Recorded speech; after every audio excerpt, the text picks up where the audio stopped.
আসসালামু আলাইকুম ওয়া রাহমাতুল্লাহি ওয়া বারাকাতুহু। আলহামদুলিল্লাহ ওয়াসসালাতু ওয়াসসালামু আলা রাসূলিল্লাহ ওয়া আলা আলিহি ওয়া আসহাবিহি ওয়া মান ওয়ালা, আম্মা বাদ। আউযু বিল্লাহি মিনাশ শাইতানির রাজীম। বিসমিল্লাহির রাহমানির রাহিম। ইয়া আইয়ুহাল্লাযীনা আমানু লা তাদখুলু বুয়ুতান গায়রা বুয়ুতিকুম হাত্তা তাস্তানিসু ওয়া তুসাল্লিমু আলা আহলিহা। ওয়া ক্বালা আন-নাবিয়্যু আলাইহিস সালাতু ওয়াস-সালাম হাক্কুল মুসলিমি আলাল মুসলিমি সিত। قيل وما هن يا رسول الله؟ قال إذا لقيته فسلم عليه। রাহু মুসলিম। বন্ধুগণ, আজকে আমাদের আপনাদের জন্য যে গিফট রয়েছে সেটা হলো সালামের আদব কায়দা। সালাম মানে শান্তি। আমাদের ইসলাম নিঃসন্দেহে শান্তির ধর্ম। ইসলাম মানে আনুগত্য করা। ইসলাম মানে একনিষ্ঠভাবে আল্লাহর গোলাম হয়ে যাওয়া, আপাদমস্তক আল্লাহর কাছে নমিত করে দেওয়া, সারেন্ডার হয়ে যাওয়া। সালাম শান্তি। এই শান্তির অভিবাদন যে আমাদের অভিবাদন, এই সালাম অত্যন্ত চমৎকার। আল্লাহ রাব্বুল আলামিন আদম আলাইহিস সালামকে যখন সৃষ্টি করলেন, বলেন দেখো ওইখানে ফেরেশতারা বসে আছে, গিয়ে সালাম বলো। তারা যে উত্তর দিবে সেটা তোমার এবং তোমার সন্তানদের এই সালাম লেনদেনের সালাম হবে। আদম আলাইহিস সালাম সেখানে গিয়ে সালাম দিলেন আর বললেন আসসালামু আলাইকুম। ফেরেশতারা বললেন ওয়ালাইকুম আসসালাম ওয়া রাহমাতুল্লাহ। এখানে ও রাহমাতুল্লাহ তারা বাড়িয়ে দিল। বুখারী মুসলিমের হাদিস। তাহলে আমাদের আদিপিতা আদম আলাইহিস সালামের সৃষ্টির শুরু থেকেই এই সালাম, বরং এই সালাম ফেরেশতাদের অভিবাদনের একটা শুভেচ্ছা বিনিময়ের একটা মাধ্যম। এই জন্যে যখন আমাদের কেউ সালাম দিবে, ওয়াইদা হুইয়িতুম বিতাহিয়্যা ফাহাইয়্যু বিআহসানা মিনহা আও রুদ্দুহা। সূরা নিসার 86 নম্বর আয়াত আল্লাহ বলছেন, যখন তোমাদের কেউ সালাম দিবে তখন তার চেয়ে উত্তমভাবে তোমরা সালাম দাও, শব্দ বাড়িয়ে, সেই মানে হাসি খুশি মনে, এবং অথবা উত্তম না পারলে হুবহু তোমরা সালামের উত্তর দিবে। আল্লাহ রাব্বুল আলামিন বলেন, ফাইদা দাখালতুম বুয়ুতান ফাসাল্লিমু আলা আনফুসিকুম তাহিয়াতাম মিন ইনদিল্লাহ মুবারাকাতান তাইয়্যিবা। যখন তোমরা তোমাদের বাড়িতে প্রবেশ করবে সালাম দিবে, যে সালামটি আল্লাহর পক্ষ থেকে তোমাদের জন্য বরকতপূর্ণ এবং পবিত্র। ইয়া আইয়ুহাল্লাযীনা আমানু লা তাদখুলু বুয়ুতান গায়রা বুয়ুতিকুম হাত্তা তাস্তানিসু। মুমিনরা, যখন তোমরা তোমাদের বাড়ি ছাড়া অন্যদের বাড়িতে প্রবেশ করবে, সালাম দেবে, কি করবে? তোমরা অনুমতি নিবে। ওয়া তুসাল্লিমু আলা আহলিহা, এবং তাদেরকে তোমরা কি করবে? সালামও দিবে। তাহলে এর দ্বারা আল্লাহ নবী আলাইহিস সালাম আরো বলেন, লা তাদখুলুল জান্নাতা হাত্তা তুমিনু। তোমরা ঈমানদার হওয়া ব্যতিরেকে তোমরা জান্নাতে প্রবেশ করতে পারবে না। ওয়ালা তুমিনু হাত্তা তাহাব্বু, এবং আপোষে একে অপরকে ভালোবাসতে না পারলে তোমরা মুমিন হবে না। আলা আদুল্লুকুম আলা শাইইন ইযা ফাআলতুমুহু তাহাব্বাবতুম। তোমাদেরকে এমন একটা কাজের কথা বলে দিব না যা করলে তোমাদের মহব্বত হবে, মহব্বতের ঈমান হবে, ঈমান হলে জান্নাত হবে। আফশুস সালাম বাইনাকুম, তোমরা বেশি বেশি করে সালাম প্রচার করবে। মুসলিম শরীফের হাদিস। আসুন সালামের কিছু আদব আমরা শিখে নিই। প্রথমত আমাদের সালামের হুকুম জানা দরকার। সালাম দেওয়া সুন্নত এবং এর উত্তর দেওয়া ওয়াজিব। উত্তর দেওয়া ওয়াজিব। অতএব আমরা সালাম বেশি বেশি করে প্রচার করবে এই সুন্নতটাকে। এর মাধ্যমে আমাদের মহব্বত হবে, ঈমান হবে, জান্নাতে প্রবেশ করতে পারব। যদি একটা জামাত বড় দল বসে আছে আর কিছু মানুষ বা একজন আপনি যাচ্ছেন, যদি একজন সালাম দিয়ে দেয় তাদেরকে আর তাদের পক্ষে থেকে একজন উত্তর দিয়ে দেয় তাহলে যথেষ্ট। একদল যাচ্ছে, একদল বসে আছে, তাদের যারা যাচ্ছে তাদের পক্ষে একজন যদি সালাম দেয় যথেষ্ট। উত্তর যারা বসে আছে একজন দেয় সেটা যথেষ্ট। সবাই যদি দাও সেটাও জায়েজ আছে, কোনো অসুবিধা নেই। তবে একজন যদি সালাম দেয় আর একজন মাত্র উত্তর দেয় তাহলে সেটাই যথেষ্ট হবে। এই সালামের শব্দগুলি হবে কি? আসসালামু আলাইকুম ওয়া রাহমাতুল্লাহি ওয়া বারাকাতুহু, অথবা আসসালামু আলাইকুম ওয়া রাহমাতুল্লাহ, অথবা আসসালামু আলাইকুম। তাহলে সবচেয়ে উত্তম হলো আসসালামু আলাইকুম ওয়া রাহমাতুল্লাহি ওয়া বারাকাতুহু 30 নম্বর, আসসালামু আলাইকুম ওয়া রাহমাতুল্লাহ 20 নম্বর, আসসালামু আলাইকুম 10 নম্বর। এইভাবে 3টি শব্দ। এর চাইতে আর বেশি শব্দ বাড়ানো জায়েজ নেই। অনেকে ও মাগফিরাত ওয়া রিজওয়ান ইত্যাদি ইত্যাদি বলে, এগুলি বিদআতের অন্তর্ভুক্ত হবে। শব্দ বাড়ানো যাবে না। এইভাবে সালাম দেওয়ার সময় আলাইকাস সালাম বলা যাবে না, কারণ সেটা মৃতদের জন্য সালাম আল্লাহ নবী নিষেধ করেছেন। সালাম 3 বার দেওয়া জায়েজ রয়েছে, বিশেষ করে যদি বড় একটা মজলিস হয় আর সন্দেহ হয় যে তারা শুনতে পেল কিনা বা হয়তো দূরে আছে, সেক্ষেত্রে 3 বার সালাম দেওয়া। আসসালামু আলাইকুম ওয়া রাহমাতুল্লাহ, আসসালামু আলাইকুম ওয়া রাহমাতুল্লাহ, আসসালামু আলাইকুম ওয়া রাহমাতুল্লাহ বলা জায়েজ রয়েছে। এইভাবে সালাম সুন্নত হলো সশব্দে সালাম দিতে হবে এবং সশব্দে উত্তর দিতে হবে। অনেকেই শুধু করে কি সালাম দেওয়ার সময় হাত নড়ায়, মাথা নড়ায়, মুখ নড়ায়, কিন্তু ঠোঁট নড়ায় না, এটা জায়েজ নেই। সাউন্ড করে যদি দূরে হয় সালাম দেওয়ার ফলে, কারণ হাত দিয়ে সালাম দেওয়া, আঙ্গুল দিয়ে সালাম দেওয়া, মাথা ঝুঁকে, এটা ইহুদি খ্রিস্টানদের সালাম, মুসলমানদের সালাম নয়। অতএব আমরা যখন সালাম দিব সশব্দে দিব এবং এর উত্তরও সশব্দে দিব যাতে করে শুনতে পাই। তবে দূরে যদি হয় বোঝাবের জন্য হয়তো ইশারা করা যেতে পারে যে আমি সালাম দিয়েছি। এই জন্যে সালাম দেওয়ার ক্ষেত্রে আমাদেরকে মনে রাখতে হবে হাত দিয়ে, হাত নড়িয়ে, মাথা নড়িয়ে, তারপরে ঘাড় হিলিয়ে এইভাবে সালাম দেওয়ার নিয়ম না। উত্তর দেওয়ার সময় শুধু মাথাটা ঝুঁকাই দিল, তাও ঠিক না, সশব্দে সালাম দিতে হবে। এইভাবে সালাম পরিচিত অপরিচিত প্রতিটি মুসলিমকে সালাম দিতে হবে। শুধু পরিচিতকে দিবে, অপরিচিতকে দিবে না, এটা একটা কিয়ামতের আলামত। আল্লাহর নবী এইভাবে সালাম দেওয়া আমাদেরকে নির্দেশ করেন নাই, বরং আল্লাহ নবী বলছেন যে ওয়াতাকরাউস সালামা আলা মান আরাফতা ওয়া মান লাম তা'রিফ। বুখারী মুসলিম হাদিস, পরিচিত অপরিচিত সবাইকে তোমরা সালাম বলবে। এই জন্যে কিয়ামতের আলামত আজ আমরা দেখতে পাই, পরিচিত মানুষকে সালাম দেয়, অপরিচিতকে সালাম দেয় না, এটা ঠিক না। এইভাবে সালাম দেওয়ার আদবের অন্তর্ভুক্ত হচ্ছে যিনি যানবাহনে চলন্ত ব্যক্তি, যিনি হেঁটে যাচ্ছেন তাকে সালাম দেবে, যিনি হেঁটে যাচ্ছেন যে বসে আছে তাকে সালাম দেবে, কম সংখ্যকরা বেশি সংখ্যকে সালাম দেবে, ছোটরা বড়কে সালাম দেবে। তো এর বিপরীত যদি প্রয়োজনে করে তাতে কোনো সমস্যা নেই। এইভাবে আমাদের বিশেষ করে ছোটদেরকে সালাম শেখানোর জন্য তাদেরকে সালাম দিতে হবে। আল্লাহর নবী আলাইহিস সালাতু ওয়াস সালাম মাররা আলা গিলমান ফাসাল্লামা আলাইহিম, ছোট ছোট বাচ্চাদের পাশে আল্লাহ নবী যাচ্ছিলেন, সালাম দিয়েছেন। এই না শুধু ছোটরাই আমাকে সালাম দেবে, বিশেষ করে তাদের শেখানোর জন্যে তাদেরকে সালাম আমাদের দিতে হবে।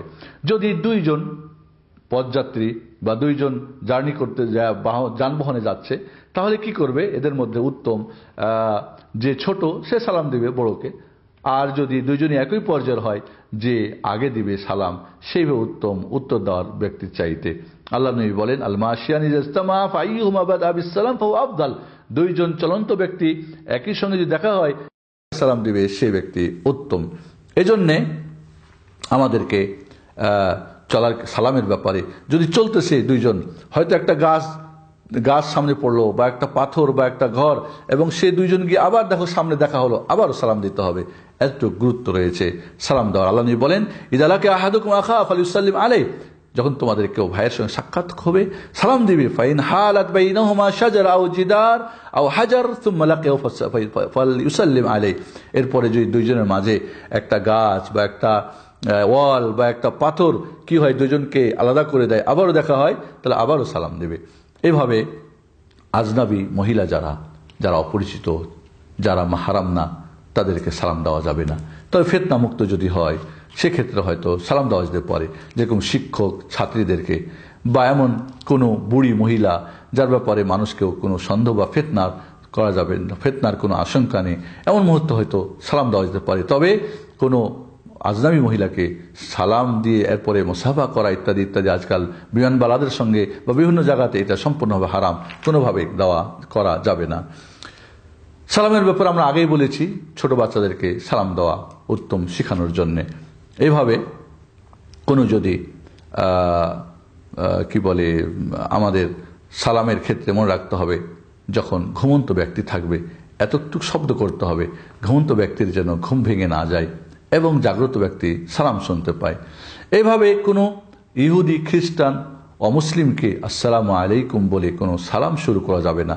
তবে তারা যদি সালাম দেয় উত্তরে ওয়া আলাইকুম এটুকু শুধু বলতে হবে, ওয়া আলাইকুম বলতে হবে। এভাবে আমাদের যদি কোনো মাজলিসে মুসলমান এবং কাফের মিক্স থাকে, সেখানে মুসলমানদের নিয়তে আসসালামু আলাইকুম ওয়া রাহমাতুল্লাহি ওয়া বারাকাতুহু বলতে পারবো। আমরা বলবো আসসালামু আলা মান ইত্তাবাল হুদা। এই ধরনের আমাদের দেশের কিছু বক্তারা বলে থাকে, এই ধরনের কোনো প্রমাণ নেই। এই জন্যে আমরা সেখানে আসসালামু আলাইকুম ওয়া রাহমাতুল্লাহ মুমিনদের উদ্দেশ্যে আমরা বলবো। আল্লাহ নবী বলেছেন, সেটা আমাদের প্রমাণিত আছে। আগে বলেছি আমরা ইশারা করে সালাম দেওয়া যাবে না, তবে ওজর থাকলে সেটা হয়তো দেওয়া যাবে। হয়তো বোবা, হয়তো দূরে শুনতে পাচ্ছে না, তো মুখে অবশ্যই সালাম বলতে হবে এবং হাত দিয়ে ইশারা করতে হবে। শুধু হাত দিয়ে, মুখ দিয়ে, মাথা দিয়ে ইশারা করা, এটা ইহুদিদের সালাম। এই ধরনের সালাম থেকে আমাদের বিরত থাকতে হবে। এইভাবে নামাজরত অবস্থায় যদি কেউ সালাম দেয়, তাহলেও সালাম দিতে পারবে, উত্তর দিবে হাত নড়িয়ে। যদি দাঁড়িয়ে থাকে তাহলে এইভাবে হাতটা নড়াবে, রুকু থাকলে এইভাবে নড়াবে, সেজদায় থাকলে নড়াবে, হাত নড়িয়ে সালাম দিবে, জায়েজ রয়েছে। এভাবে পরে সালাম ফেরানোর পরে উত্তর দেওয়া জরুরি না, কেউ দিতে চায় দিতে পারে। তাহলে নামাজরত অবস্থায় সালাম দেওয়া জায়েজ আছে। আমার দেশে বলে খাওয়ার সময় সালাম দেওয়া যাবে না, অমুক সময় আজানের সময় দেওয়া যাবে না, কোরআন তেলাওয়াত করে দেওয়া যাবে না, ইকামতের সময় দেওয়া যাবে না, এগুলির কোনো দলিল নেই। সালাম দেওয়া যাবে, উত্তর ঠিকমতো দিতেও হবে। এইভাবে কেউ যদি কোরআন পাঠ করে তাকেও সালাম দেওয়া যাবে এবং কোরআন তেলাওয়াত বন্ধ করে সালামের উত্তর দেবে। কেউ আজান দিচ্ছে সালাম দেওয়া যাবে, ইকামত দিচ্ছে সালাম দেওয়া যাবে, তবে সে কাজ শেষে উত্তর দিবে। কেউ যদি বাথরুমে টয়লেটে থাকে এই মুহূর্তে তাকে সালাম দেওয়া এটাকে মাকরুহ মনে করেছে, তবে কেউ যদি সালাম দিয়ে দেয় তাহলে বের হয়ে উত্তর দিবে, সেখানে বাথরুমে টয়লেটে থাকা অবস্থায় সালাম দিবে না। এভাবে ঘরে যখন প্রবেশ করবে তখন সালাম দিয়ে প্রবেশ করতে হবে, কারণ সালাম দিয়ে না প্রবেশ করলে শয়তান কি করবে, সাথে ঢুকে পড়বে। এইভাবে কেউ যদি এমন একটা ঘরে প্রবেশ করছে যে কেউ নাই, সে হয়তো একাকী থাকে বা এমন একটা ঘরে যেখানে কেউ থাকে না, তাহলে সেখানে গিয়ে সালাম দেবে, আসসালামু আলাইনা ওয়া আলা ইবাদিল্লাহিস সালিহিন, আসসালামু আলাইনা ওয়া আলা ইবাদিল্লাহিস সালিহিন, আসসালামু আলাইকুম ওয়া রাহমাতুল্লাহি ওয়া বারাকাতুহু বলবেন, আসসালামু আলাইনা ওয়া আলা ইবাদিল্লাহিস সালিহিন। এভাবে যদি কেউ সালাম পৌঁছায়, কাউকে বলে আমার সালামটা অমুককে পৌঁছে দিও, সেক্ষেত্রে উত্তর দিবে যদি উত্তর দিবে আলাইকা ওয়া আলাইহিস সালাম ওয়া রাহমাতুল্লাহি ওয়া বারাকাতুহু, ওয়া আলাইহি ওয়া আলাইকাস সালাম ওয়া রাহমাতুল্লাহি ওয়া বারাকাতুহু, এইভাবে সালামের উত্তর দেবে। এইভাবে যদি কেউ মসজিদে প্রবেশ করে, তাহলে যদি সেখানে কোনো মজলিসে কোনো আলোচনা হয় তাহলে সে আগে তাহিয়াতুল মসজিদ পড়বে, এরপরে গিয়ে সালাম দেবে। আর যদি কোনো মজলিস না থাকে তাহলে সালাম দিয়ে তারপরে সে নামাজ পড়বে। এটাও একটা আদবের অন্তর্ভুক্ত। আমাদেরকে খুতবা অবস্থায় সালাম দেওয়া, কেউ যদি সালাম দেয় তাহলে শব্দ করে না, ইশারা করে তার সালামের উত্তর নেবে। যদি কেউ মসজিদে ইমাম সাহেবকে সালাম দেয় তাহলে ইমাম সাহেব উত্তর দিতে পারবেন, তবে মুক্তাদি যারা বসে আছেন তারা সালামের উত্তর সশব্দে দিবে না, তারা হয়তো ইশারা করে উত্তর দিবে, কারণ খুতবা চলা অবস্থায় কথা বলা নিষেধ রয়েছে। কথা বলার আগে সালাম বলতে, অনেকে আগে কথা বলে তারপর সালাম বলে, আগে সালাম তারপরে কথা বলতে হবে, এটাই হলো সুন্নতি তরিকা। যারা পাপ করে, অন্যায় করে, এদেরকে সালাম দেওয়া যাবে কিনা, যদি সালাম বন্ধ করে তাদেরকে ওই পাপ থেকে বিরত রাখা সম্ভব হয় তাহলে বন্ধ করতে হবে, নইলে তাদেরকে সালাম দিতে হবে যদি কুফরি পর্যায়ের পাপ তারা না করে। এভাবে আমাদের সালামের যেটা আরো মনে রাখতে হবে আদব, সেটা যখন আপনি মজলিস ত্যাগ করবেন, উঠে যাবেন, তখনও আপনি সালাম দিয়ে অনুমতি নিয়ে সালাম দিয়ে তারপরে বাইরে যাবেন। এই আমাদের কিছু সালামের আদবের কথা আমরা এখানে উল্লেখ করেছি।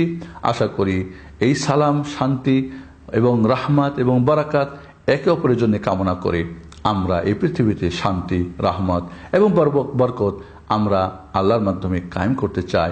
আসুন আমরা আমাদের ইসলামের এই সুন্দর বৈশিষ্ট্য, এই সুন্দর অভিবাদন, এই সুন্দর শুভেচ্ছার এক বাণী আমরা যেন ঠিক রাখি।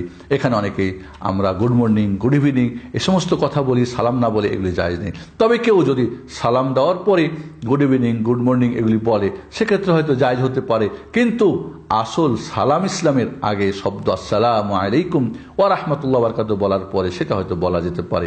তবে আসল আমাদের জিনিস ছেড়ে দিয়ে কাফেরদের, অমুসলিমদের আমরা নিব, সেটা হবে না। এইভাবে যদি অমুসলিমদের যে আমরা যেহেতু সালাম বলতে পারবো না, আর সে যদি তাকে আমরা বলতে পারি গুড মর্নিং, গুড ইভিনিং, এবং তাকে আমরা বলতে পারি যেরকম হিন্দুদের মধ্যে আদব বলে, হয়তো বলা যেতে পারে যদি টিচার হয় বা কোনো মুরব্বি হয়, টিচার বা কোনো শিক্ষক এরকম হয়, কিন্তু তাকে সালাম দেওয়া যাবে না। তবে তারা সালাম দিলে ওয়া আলাইকুম আমরা বলতে পারবো। এই আদবগুলি আমরা খেয়াল রাখি। আল্লাহ আমাদেরকে তৌফিক দান করুন, আমিন। আসসালামু আলাইকুম ওয়া রাহমাতুল্লাহি ওয়া বারাকাতুহু।